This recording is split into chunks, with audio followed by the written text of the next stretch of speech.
Good evening. আজকে বানাবো chilli chicken. যা ঠান্ডা পড়েছে, তো 500 চিকেন নিয়ে এসেছি। গরম গরম চিলি চিকেন আর রুটি, রাত্রিরের মেনু। চিকেনটা ধুয়ে নিয়েছি, আদা রসুন দিয়েছি, এরপর নুন, একটু ডিম দিয়ে ম্যারিনেট করে রাখবো, আর তারপর পেঁয়াজ ক্যাপসিকাম এগুলো কেটে নেব। তো ডিম, আদা রসুনের পেস্ট আর লবণ দিয়ে এটাকে মেখে রাখলাম। এবার পেঁয়াজ আর টমেটোটা কেটে নেব। কেটে তারপরে এটা কিছুক্ষণ হয়ে যাবে, ততক্ষণ 15 মিনিট মতো হয়ে যাবে কি আধ ঘন্টা। তারপরে বেসন দিয়ে এটা মেখে পকোড়া করে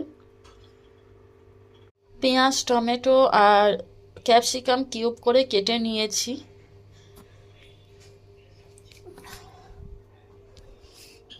ম্যারিনেট করা চিকেনগুলো দেখছো অনেকটা জল বেরিয়ে এসছে, যেহেতু একটু নুন মিশিয়ে রেখেছিলাম। এবার বেসন দেব, বেসন দিয়ে এটাকে পকোড়ার মতো করে মেখে নেব। বেসন দিয়ে মেখে নিয়েছি। আমি খুব অল্প বেসন দিয়ে মাখি, কারণ বেশি মোটা যদি কোটগুলো হয় আমার খেতে খুব একটা ভালো লাগে না। তেলের মধ্যে, গরম তেলের মধ্যে মাখা চিকেনগুলো দিয়ে দিয়েছি, একটু লাল করে ভেজে তুলে নেব। 2 কেজি ভালো করে লালচে করে এভাবে ভাজা হয়ে গেছে। এবার এটা তুলে পরে চিকেনটা দিয়ে দেবো ভাজার জন্য।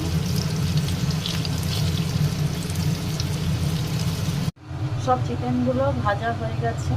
চিকেন ভাজা তেলটাই অল্প কমিয়ে নিয়েছি, অল্প একটু তেলের মধ্যে এবার কাটা পেঁয়াজ ক্যাপসিকাম টমেটোগুলো দিয়ে হালকা নেড়ে নেবে।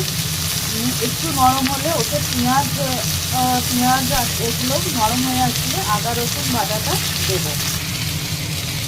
রসুন বাটাটা দিয়ে দিলাম, আর একটুখানি আদা বাটা দিয়ে দেবো, দিয়ে ভালো করে ভাজবো। আর একটু লবণ দেবো।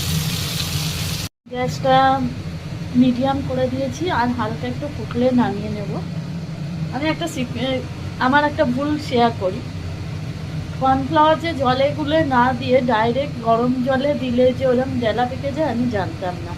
একবার আমি চিকেন স্যুপ করছি, আমি ভাবলাম এমনি জলে গুলে দিলেও যেমন হয়ে যায়, দুধের মতো গুলে যায়, তো আমি যদি কর্নফ্লাওয়ারটা ডাইরেক্ট শুকে দিয়ে দিই তাহলে ওরকম হয়ে যাবে। তো দেখলাম পুরোপুরি, এবার আমি ভাবলাম হয়ে যাবে, তো আমি ভালো করে নেড়ে চেড়ে আমি নিয়েছি, দেখি পুরো ডেলা পেকে আছে চারিদিক। বাবার পাপতে চিলি চিকেন রান্না কমপ্লিট। এবার গরম গরম রুটির সাথে চিলি চিকেন, আহা হেভি। টাটা, গুড নাইট সবাইকে, সবাই খুব ভালো থেকো, শুভরাত্রি।